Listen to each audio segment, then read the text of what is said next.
Okay, today I want to talk about living in the Hudson Valley. I was born and raised in the upper mid Hudson Valley in New York, and it was amazing. That's all I can tell you. It was amazing. I was brought up in Newburgh, New York, and when you think about Newburgh, New York now, it's a it's a terrible place. It's a cesspool. It's nothing like what we grew up in. It was one of the biggest shipping points on Hudson Valley when we were kids. It had a thriving community. It had a big downtown on Water Street with schoonmakers and just all the famous department stores you could think of. It had a schoonmaker Santa Claus that was just tradition. You went there every year and saw him, and you got your picture taken with him. And, they had a Kresge's. You don't even see a Kresge's anymore.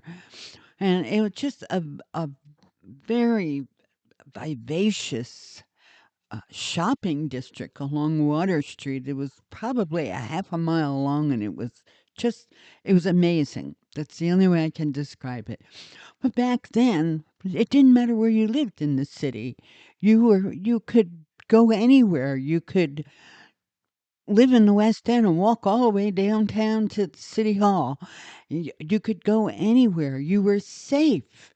It was a safe community. We had a great big park. We had Downing Park, which was actually designed on the concept of Central Park in New York City. And in the spring, they would plant tulips all over Downing Park. It was absolutely beautiful. And everybody in town went to Downing Park to walk in the Easter parade through the park. And then you walked down Broadway and back up. I mean, it was a yearly tradition. Everyone went anywhere they wanted and they were safe. We had a vital police department who protected us. You didn't have to worry about predators, and you didn't have to worry about rapists, and you didn't have to worry about molesters, and you didn't have to worry about people getting killed or people getting mugged or any of that. It wasn't going on. Newburgh had a vital community, lots of jobs. There were factories all over Newburgh. There was industry all over Newburgh. And then, as you grew older and you become a teenager, we had the high Y. Everybody remembers the high Y dances. You had the junior high Y and you had the senior high Y. And across the street from that, you had St. Patrick's dances, which was a Catholic high school for boys. And they held dances on Saturday night. And, it was something nobody could possibly put down. Those were truly the days in Newburgh. And we had Pete's hot dogs and we had Texas hot dog. Well, I guess they called it Texas lunch. Um, but we had Texas wieners and we had Texas lunch and we had Pete's hot dogs and we had the Rec. Everybody remembers the Rec. It was a recreational park and it was designed and built by Eleanor Roosevelt, and it had this great big swimming pool. And you went in the gate and down these stairs, and under the pool was the locker rooms where you changed, and then you went out the other side to go up to get into the pool. Now, to get into the pool, you had to wade through this little wading pool with your bare feet, and it kind of sterilized your feet because there was nobody was getting any kind of fungus or athlete's foot or anything else from going to this pool. And kids went there every day in the summer. And they had lifeguards and they had all kinds of grass around the pool where you could lay out in the sun, and they had a deck around the pool, and they had diving boards, and you had the deep end and the shallow end, and you even had kiddie pools on the shallow end. And it was amazing, and it was right next to the playground area, and you could go to the playground and you could play. They had these little houses that you could play in, where they had little dishes and all this little stuff that you could play with. They had tether balls. poles with tether balls hanging on them. They had slides, they had swings, they had seesaws, you name it. It was a humongous playground for all the kids in town to go and play. But we had playgrounds all over. There was a big one down on Liberty Street, if everyone remembers. It had all kinds of swings and slides and seesaws and sandboxes and and it was right down there, just just not far from the DMV, well, that which used to be the courthouse originally. And I remember my mother had to go to the dentist, and the dentist's office was like two doors from the playground. And she took me to the playground, and I would stay there and swing and play, and she'd be back from the dentist before I was done playing. And it was amazing, and we had this big library right across the street from Grand Street School, and I went to Grand Street School for a while, and it was right across the street. You could get out of school and go to the library and check out books, and they had card catalogs back then, and that's where you learned how to use the card catalog. And you got a love for reading, like from first grade, because it helped you. It helped you all the way through college. And And then not far from that, you went up the street and there was the courthouse. Across the street from the courthouse was the gentlemen's club. And I'm not talking about a strip place either. It was actually a gentleman's club where they went and they had lunch and they had white tablecloths on the tables and a very elegant restaurant and a lounge where the men smoked cigars or pipes and talked business. And it was a gentleman's club where all the lawyers and doctors and anybody who is anybody went. Then up from that, you had the Hotel Palatine, and I can't even begin to explain. It was a most phenomenal hotel that was ever built in the Hudson Valley. It had balconies in the back that overlooked the Hudson River, and it had this grandiose dining room, and not far from that, just across the street, was the Dutch Reformed Church. It was a big, beautiful church with big columns in the front. And inside it had lofts and a pipe organ. And I, I can't even, I can't put it in words how magnificent this building was. And then as you proceeded up towards Broadway, Broadway was beginning to develop from Water Street, and pretty soon all the stores on Water Street were moving to Broadway because Broadway had Woolworths and it had Fishman's and it had Holly Parrots and it had the Hotel Newburgh with the coffee shop, and it had the Newburgh Tea Room was on Broadway, and I remember as a little girl going in Woolworths or Fisherman's, and they had what they called the counters, the lunch counters, and they had little stools that swirled around, and you could go in there and get a wonderful lunch, and you could shop. And this is what mothers did on Saturdays. They took their children downtown to Woolworths or Fisherman's, and they shopped, and then they took a break and had lunch. So it was really it was invigorating, and you were learning how to be a lady or a gentleman at a young age. You were learning about all the niceties in life. And then there was a big furniture store down there, and I can't remember the name of it for the life of me, but I remember the entrance. It was in an arc, and it was beautiful. It was phenomenal. And as you traveled up Broadway, you had the Salvation Army and the Armory. Every town had an armory back then. It was for the National Guard, but it was public because the health department used the armory at times, and different things were used at the armory, and it was a place for citizens to go in case of an air raid. And does everybody remember the air raids back then? I remember them in school. If you got an air raid, you had to get under your desk, pull your knees up, and cover your head with your arms. And We don't have those anymore, but I remember those very fondly as a child. They were a way of us being able to survive a disaster. Don't ask me how, but they were. And then we had firehouses all over town and a big hospital up on the hill, St. Luke's Hospital. And, and that inspired me to want to be a nurse when I grew up. And all over town, people got along. We didn't have diversity like they do today. We had diversity that just blended in. We didn't know we had diversity. We had blacks and we had whites and we had some Spanish and we had Greeks and we had Italians and we had Irish and we had French and we had Russians and Germans and Jewish and you name it, we had it. But we thought we were all the same. We didn't know there was a difference. We didn't even know we were different colors. And we all got along. And as we got older and we become teenagers, we went to the High Y, or we went to St. Patrick's dances, or we went to Mac's Teenage Canteen, and I know everybody remembers that. It was a bingo hall, but he had a teenage canteen on Fridays and on Saturday afternoons. It was amazing. It really was.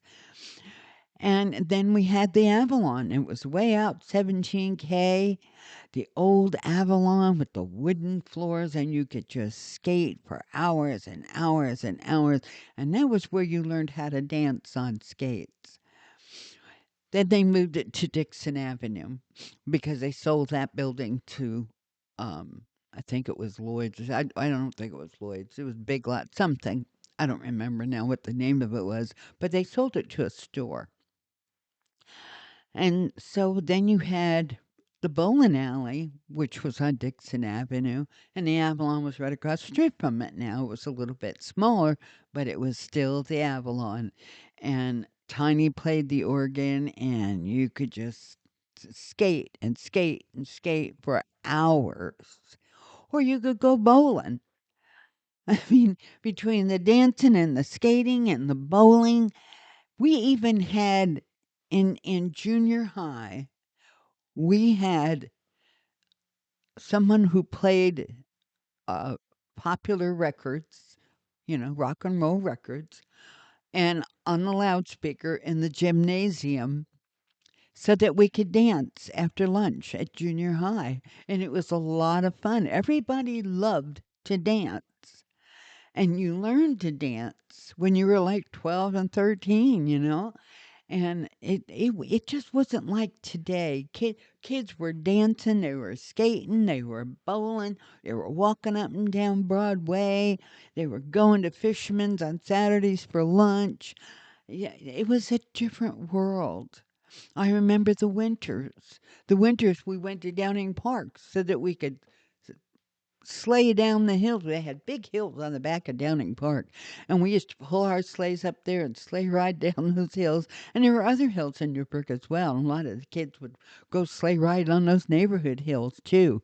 And we had the Heights. You went up the Heights, and that was basically an Italian neighborhood.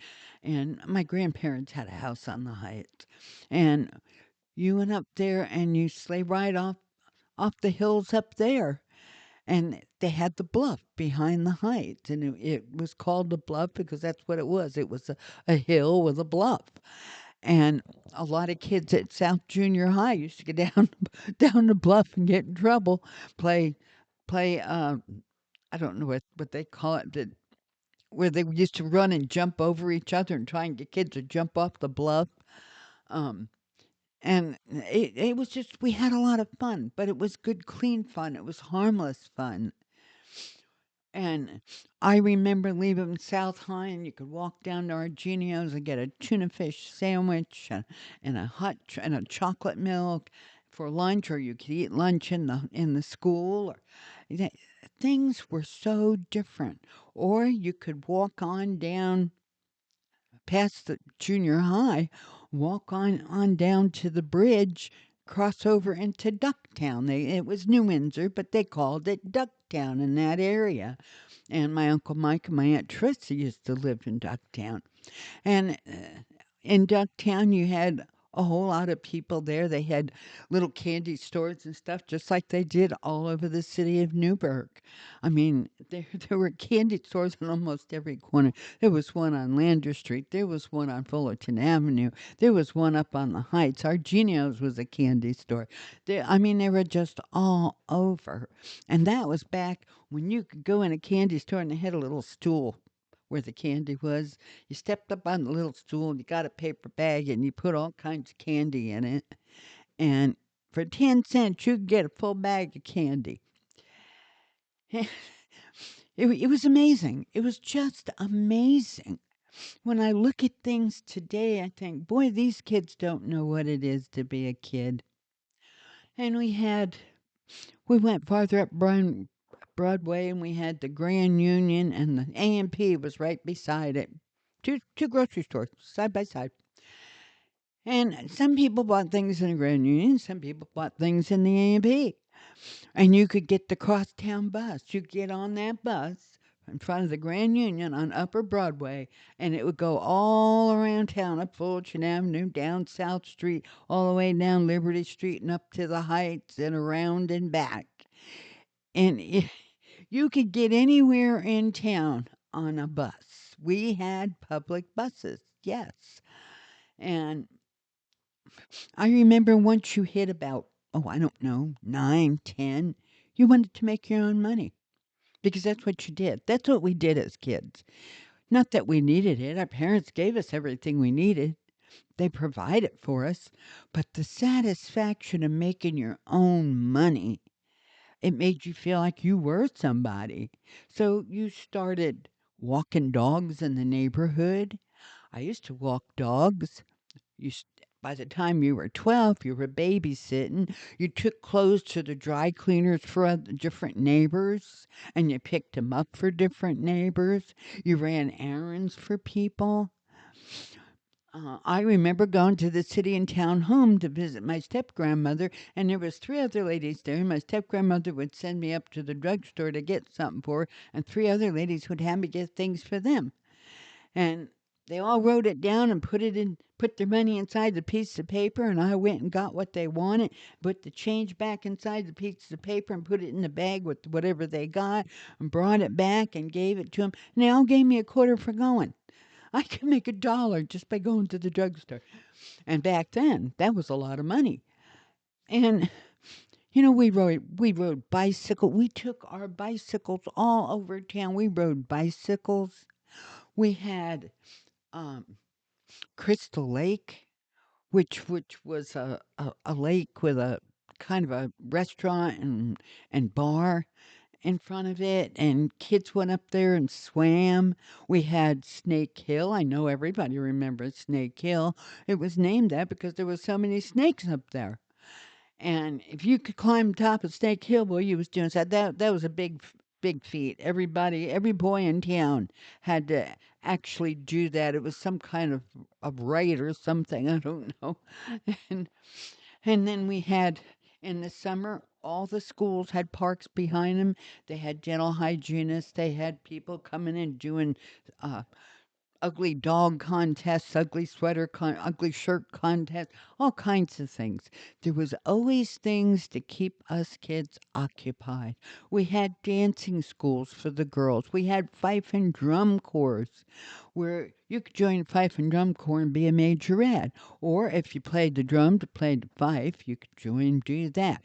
The junior highs and the high school had all the girls could be in the parade if they wanted to march. They carried the banner for their school, and we had all these girls lined up marching in the parades, representing all the schools.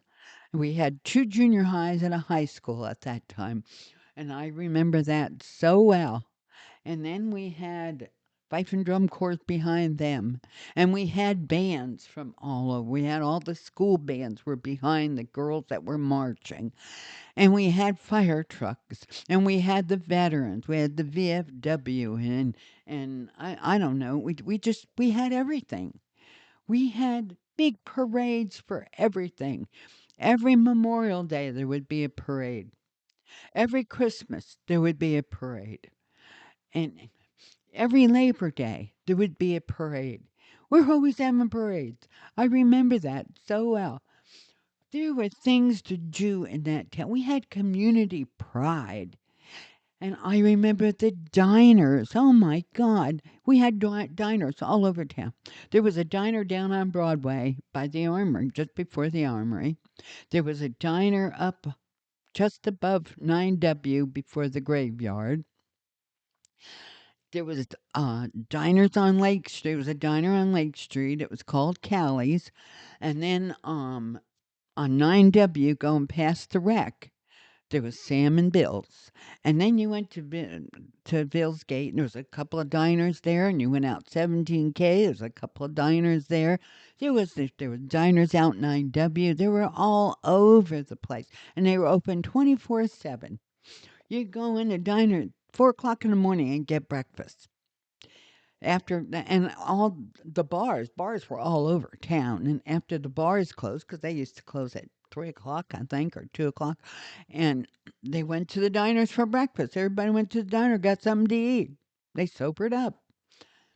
Um, and, and there was live music. I remember once I was like in my 20s, there was live music. All the bars had live bands. And you could go to the bars and you could dance and, have a good time with all your friends. Life was so simple then, and it was so different, and it was affordable. It was really affordable. And I couldn't have grown up in a better place if I could have been like right now. I'm 80. I can sit and look and research every place, and I can't find a better place to have grown up in than Newburgh was. And what's happened to Newburgh is just a crying shame. It's become a cesspool. They've destroyed it. And it all started when they took away Water Street, when they took away the waterfront. We had a thriving waterfront community.